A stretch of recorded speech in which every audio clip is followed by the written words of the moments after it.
My legs are getting sore. What is wrong with this assessment officer? This is a huge occasion and I don't even get a chair. I've dealt with all kinds of people in my time, but never have I been made to stand while I'm waiting for an appointment. Oh, I think it's fine. That's called being complacent. If you're happy to just accept the way things are, you'll never be able to change anything in the future. Oh, come on. That's just... Now you're just being unreasonable. All right, you two.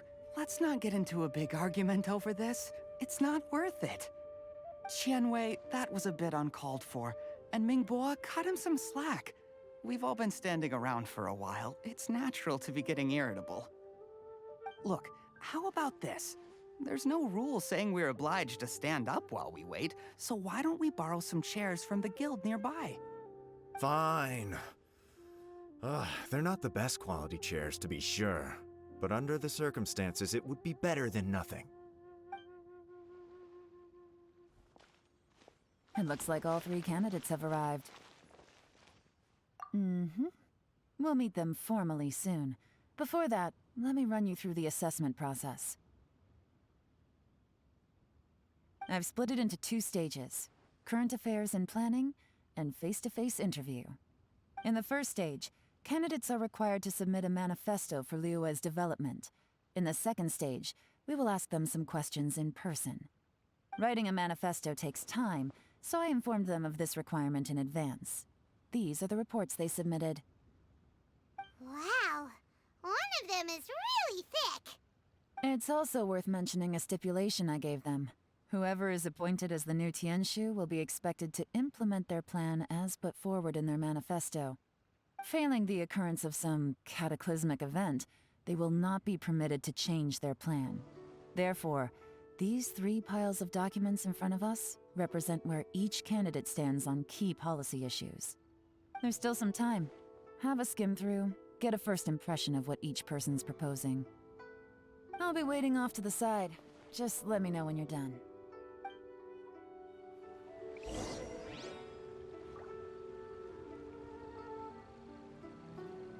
Everybody stand back!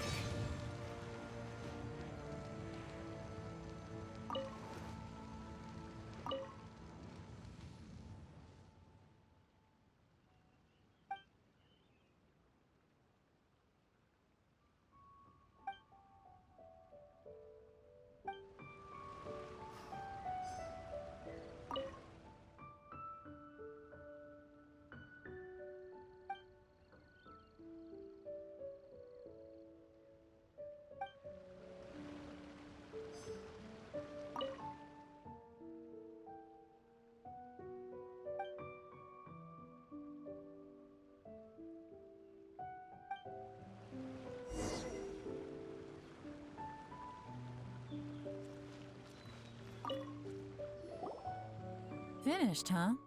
What did you think? Everyone took it very seriously. Of course they did. They have the chance to be picked as the new Tianshu, so you can bet they're putting their best foot forward. And keep in mind, whoever gets in has to execute their plan as written. Nobody wants to have any regrets. That's for me to know and you to find out. We can talk more after the interviews. We'll see the candidates now.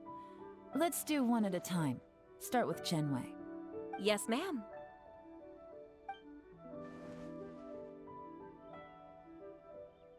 Oh? So you 2 are the assessment officers, are you? I had assumed that given the great import of this situation, Lady Ningguang would perhaps be assessing us in person. I certainly hadn't imagined I'd be seeing 2 entirely unfamiliar faces. I trust you've read through my manifesto? I'd be more than happy to clarify any details you found difficult to grasp. It was written with an expert audience in mind, after all. Mind your tone, mister! Relax. It wasn't intended as a personal slight against anyone in particular. I was simply stating a fact. Cloud Retainer? You know this Adeptus?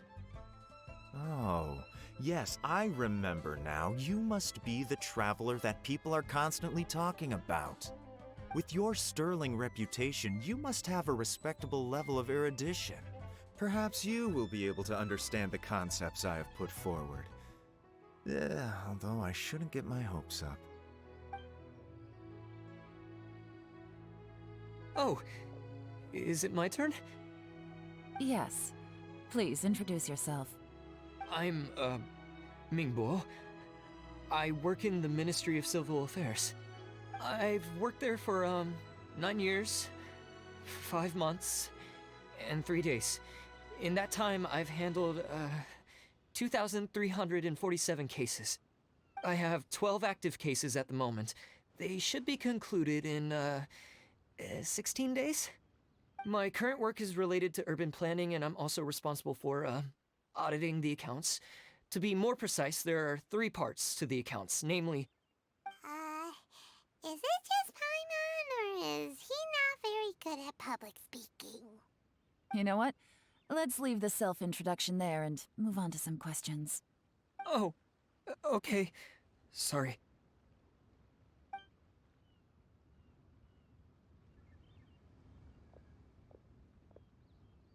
Hello. Not gonna lie, I'm feeling a little nervous. What would you like to know? You're here to assess me, so ask away and I'll answer your questions to the best of my ability. Your manifesto is very wide in its scope, but you don't seem to be personally involved in many of the specific fields. How can you be sure that you have the ability to put your plan into action? Very fair question. I completely understand where you're coming from. But I'm confident in my plan. I've visited many different places, talked to lots of people with far more expertise than myself, and my manifesto is the conclusion of these efforts. Of course, 2 different problems can be interconnected in very complicated ways, and you might reach 2 very contradictory conclusions depending on which one you're focusing on. What I've tried to do is strike a balance. In other words, present an optimal solution to all the problems as a whole. How do you plan to determine whether you are right or wrong about your proposed solution being the optimal one? A great question. Well, I'd start by having my colleagues and the secretaries of the Yuehai Pavilion evaluate any proposals before implementation. Post-implementation, it would all come down to the results. If it turned out that my judgment was to blame for poor results, I would take responsibility. Nice answer. All right, next question.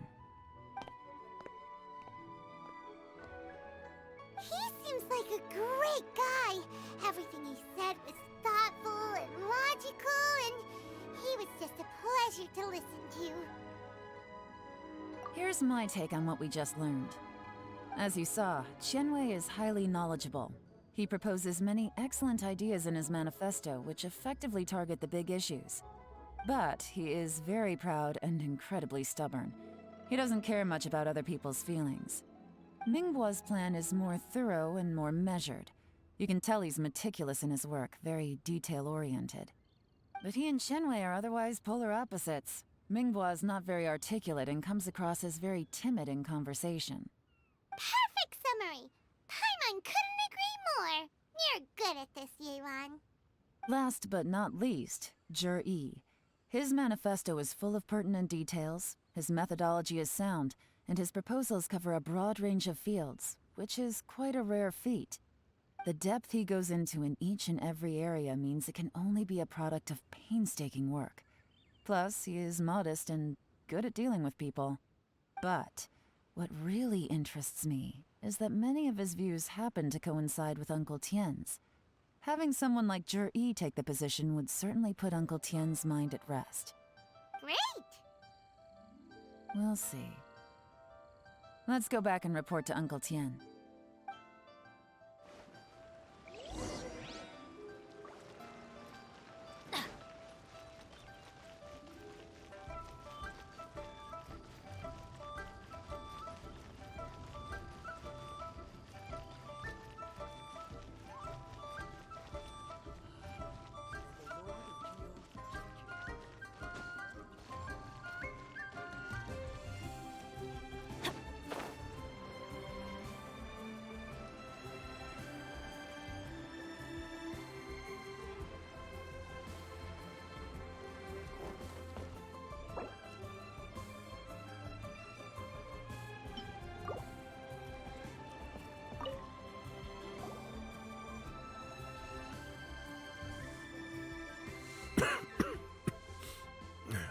see.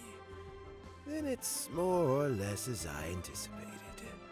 All right, then let me ask this. The ideas in Jur-E's manifesto are very similar to your own. Is there any particular reason behind this?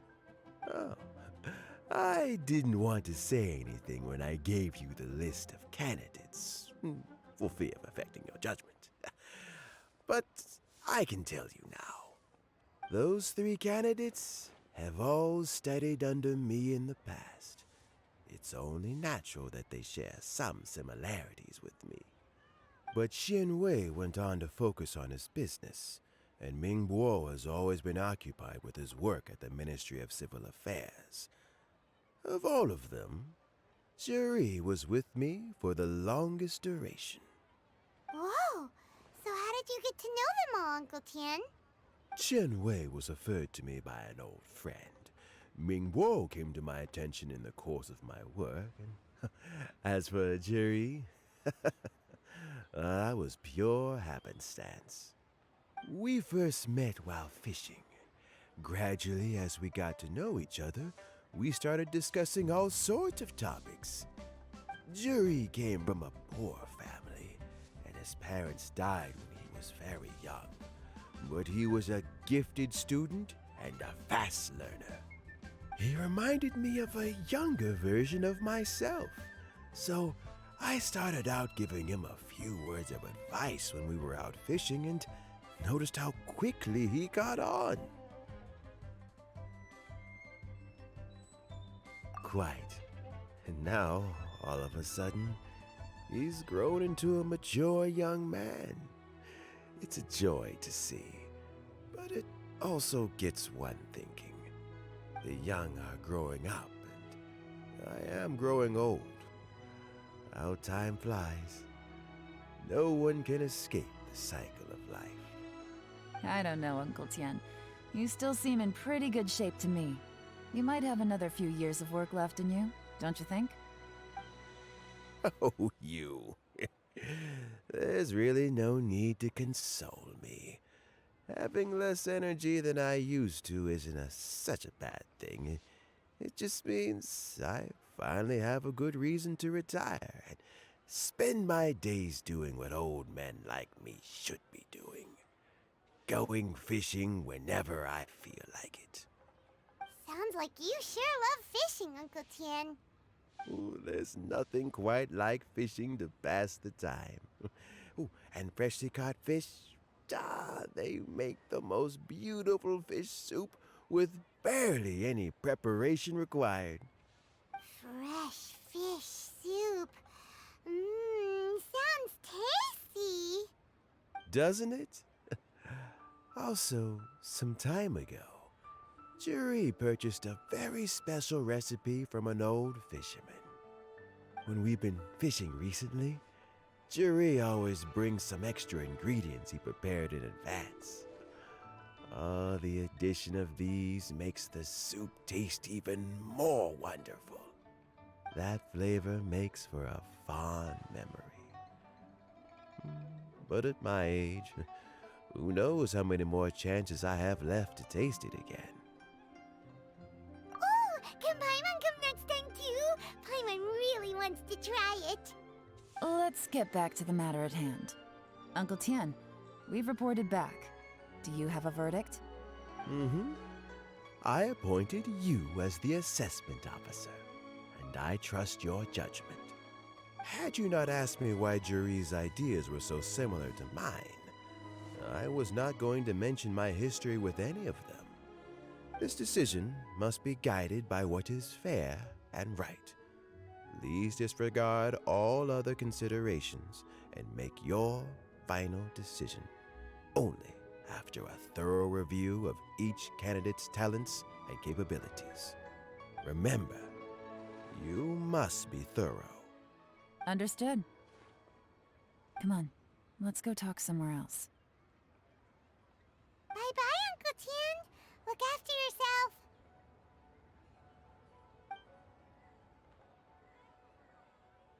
So, it's gonna be Jiri, right? His manifesto was written well, and he's the best speaker. Easy. Let's not rush. There's no time limit for this assessment. Huh? So, are you gonna give them more tests or something? No, nothing like that. The assessment itself is complete. But let me give you a word of advice. Things are not always as they appear. The biggest no-no in intelligence work is to only get information from the person of interest themselves. The truth is almost always hidden beneath many layers of deception. You have to get information through many different channels. For example, Wenyuan, Shanghua. Yes? Lady Yelan, what are your orders?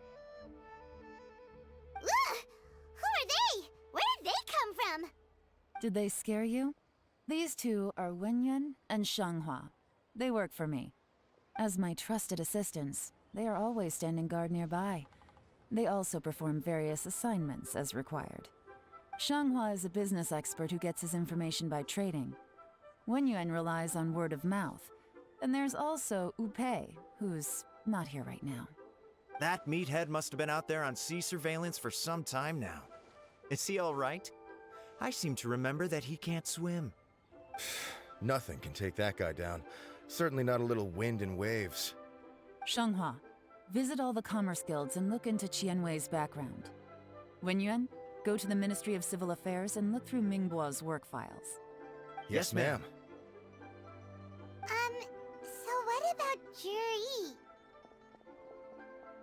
Juri, well, obviously as the most promising candidate, we will be investigating him ourselves. Let's go to the docks first.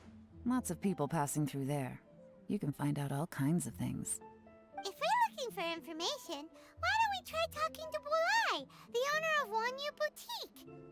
He does business at the North Wharf. Maybe he has some news for us. That's actually not a bad idea. Let's go and ask him.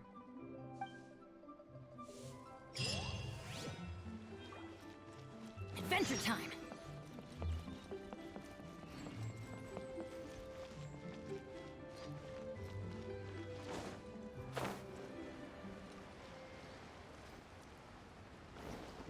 Huh?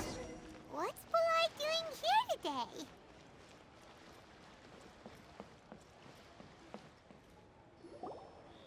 Look, your asking price for this batch is just too high. I can't buy in at this price. How am I supposed to turn a profit? Come on, hear me out. I'm telling you, this is the single best batch of Sunsetias ever. You won't find anyone who disputes that. I accidentally dropped one into a well, and even the water turned sweet. Even so... All right. I'll let you in on a little secret. The boss of Second Life also wants to buy from me, but I haven't responded yet. If you won't take him, I'll just have to partner with them instead, and neither of us wants that.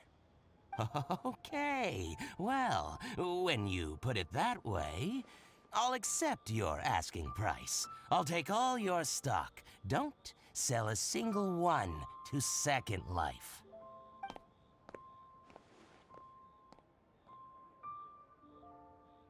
Oh, what are you doing here? And to be clear, these Sunsetias are mine. I got to them first. Don't get any ideas. Actually, we want to ask you about a guy called Juri. Have you heard of him before? Juri? Yes, he's quite well known. I've heard a story about him. They say he was born into poverty. His parents died when he was young, and he was treated cruelly by the local community. One of his neighbors was terribly rude to him all the time, but Juri never retaliated. And when his neighbor went bankrupt, he even helped support the family. He returned cruelty with kindness, injustice with peace offerings. A gentleman of talent and character, and... how did I not notice him sooner? In fact, maybe I'm not too late. If I could hire him to be the brand ambassador for Wanyu Boutique. Oh, he sounds like a decent man. We can finally breathe a sigh of relief. Why are you asking about him anyway? You aren't looking for a brand ambassador too, are you? Well then, in that case, the higher bidder takes the... That's Juri right over there. Why don't we go and talk to him? Where? It's him, all right. Looks like he's chatting with Linlong. Come on, let's follow them and listen in. Try not to let him see you. We want this information to be as truthful as possible. I'll just go and fetch an employment contract. And hey, don't try and cut me out of this. Hey! I understand. Let's walk and talk.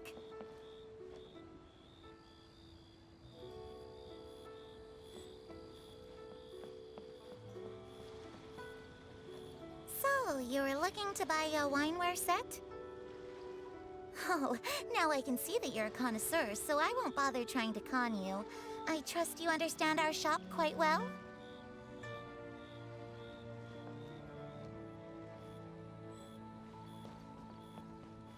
The truth is, an old friend of mine, who likes to have a drink now and then, he fancies himself as a man of culture, but doesn't care for needless extravagance.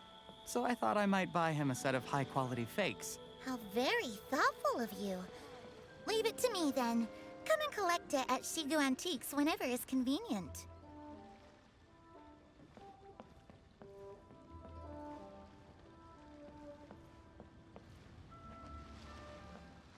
Thank you very much, Miss Linlong. It's my pleasure, Mr. Juri. These days, it's quite rare for someone of your standing to still keep up with their old friends. It's nice to see. I'll be sure to pick out a good set for you. You can count on me.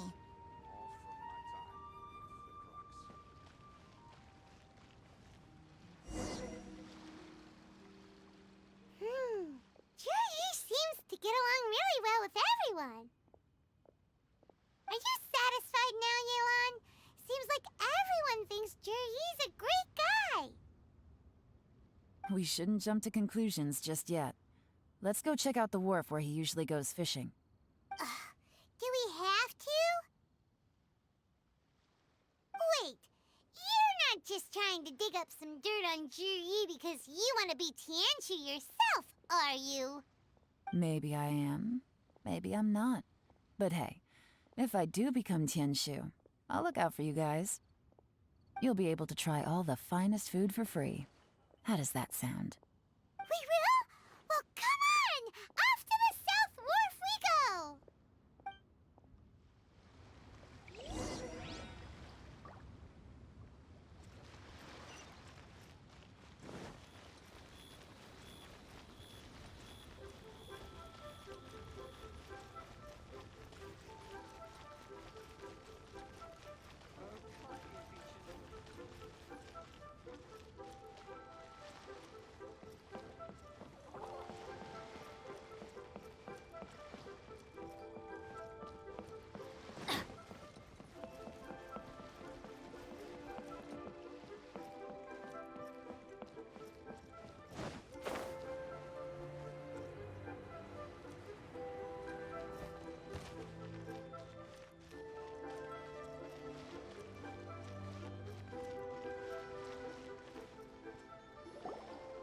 The wharf is as busy as ever.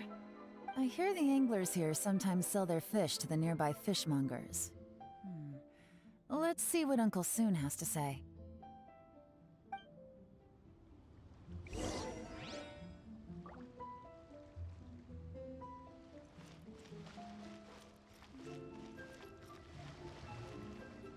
Welcome.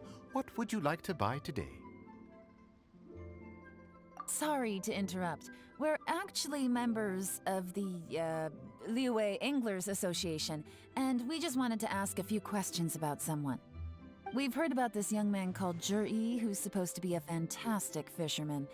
Just wondering if you happen to have heard of him? Whoa! Yelan made up a whole fake identity without batting an eyelid! Ah, yes, Juri. He's been making quite a name for himself recently. I've got some friends who travel all over the place, and they tell me everywhere they go they meet someone who's heard of him. Apparently, he had a rather tough time growing up. Had to work several jobs alongside his studies to make ends meet. How does that saying go? What doesn't kill you makes you stronger. Well, if there's anything to that logic, he's sure to be phenomenally successful one day. Yeah, we think so too. But I'm afraid your Anglers Association might be in for a disappointment. Oh? Why's that? He's good at a lot of things, but fishing isn't one of them. He fishes at the wharf and sells what he catches to me on occasion. His catches are always mediocre. Not terrible, but equally nothing to write home about. If you're looking to recruit some new members, though, I do know a few top anglers I could put you in touch with. That sounds fantastic. I've got a couple of other things to attend to right now, though, so why don't I come back some other time and we can chat over a drink? Sure thing. See you. Everywhere they go, they meet someone who's heard of him. Come on, let's keep asking around.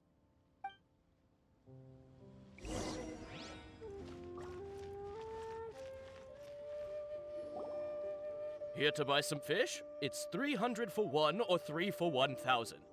You better hurry. When they're gone, they're gone. Hello, we're from the Society for Fish Price Research. We'd just like to ask a few questions. Wow, she switched identity again. Society for Fish Price Research? I haven't done anything illegal. Stay out of my business. Please, don't worry. We're just here to conduct a simple survey. We've heard about a certain Jur-E who's been selling fresh fish at low prices in this area recently. Do you know anything about this? So this isn't about me. You should have said something, you know. I know the guy. I can tell you what I know. I haven't heard anything about him selling fresh fish at low prices, but it wouldn't surprise me if it was him. Oh? Why is that?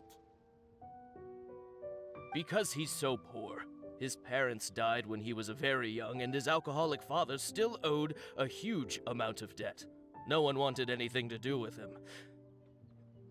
He was still a kid when he first came to the wharf. His clothes were ragged, and he had a bandage wrapped around his head. And he managed to survive, thanks to Uncle Tien, who gave him some food. But still to this day, he doesn't have a lot of mora to his name. I mean, he can afford to eat and everything, but you'll often see him haggling with others over just a few mora. So, I wouldn't be surprised to find out he's been selling a few fish. It's not like he catches much anyway, so it's not going to affect my business. Don't tell him I said that. You'd rather he didn't know? Well, I spoke to him once, briefly, and I just had a feeling that he really cares what other people think of him. I think he has pretty low self-esteem, but hey, it's hardly my place to say anything. What he's achieved already puts most people to shame. And nobody's perfect. I just wouldn't want to upset him, that's all. I see. Well, thank you for sharing that with us. Not a problem. And just for the record, there's absolutely nothing wrong with the price of my fish. The more times you say it, the less convincing it becomes. Doesn't have a lot of mora to his name. Okay, let's keep going.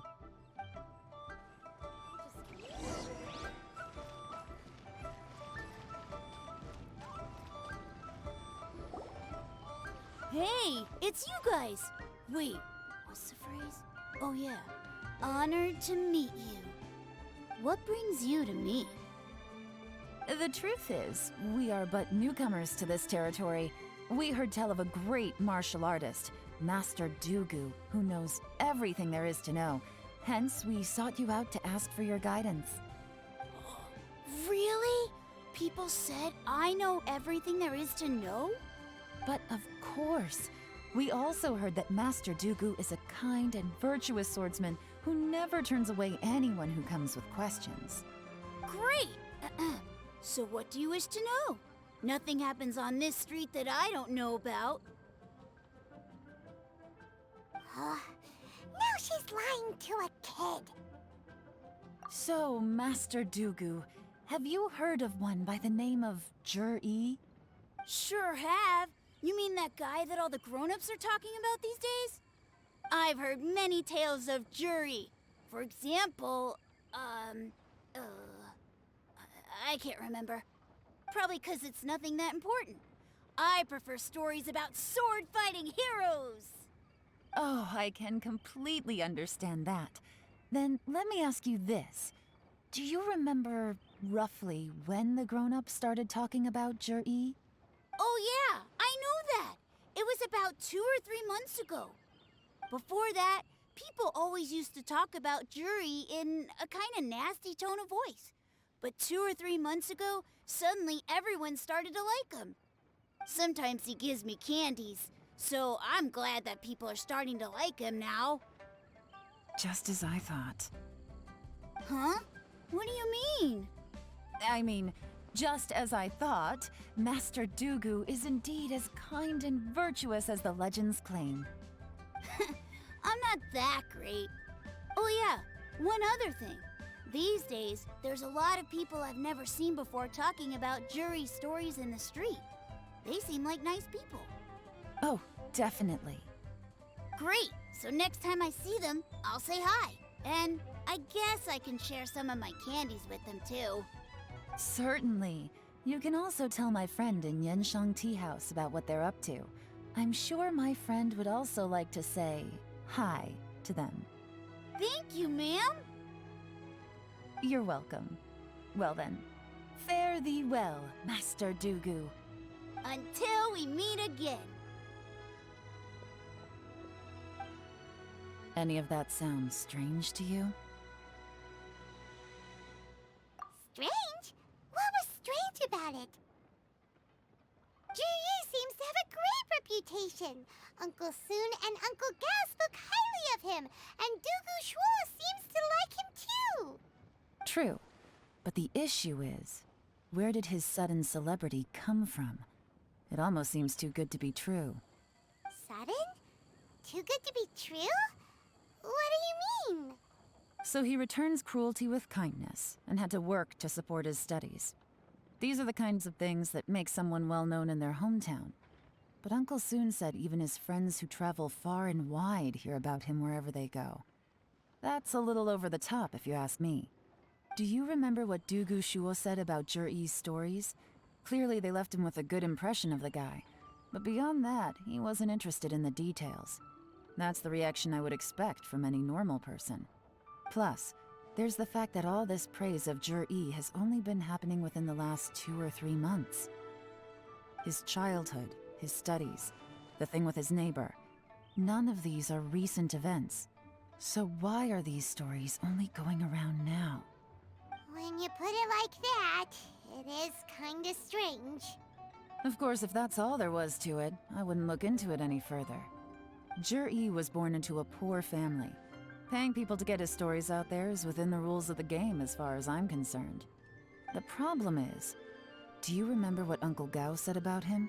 He's stayed poor his whole life. Everything he's earned he's either spent on studying, traveling, or paying off debts.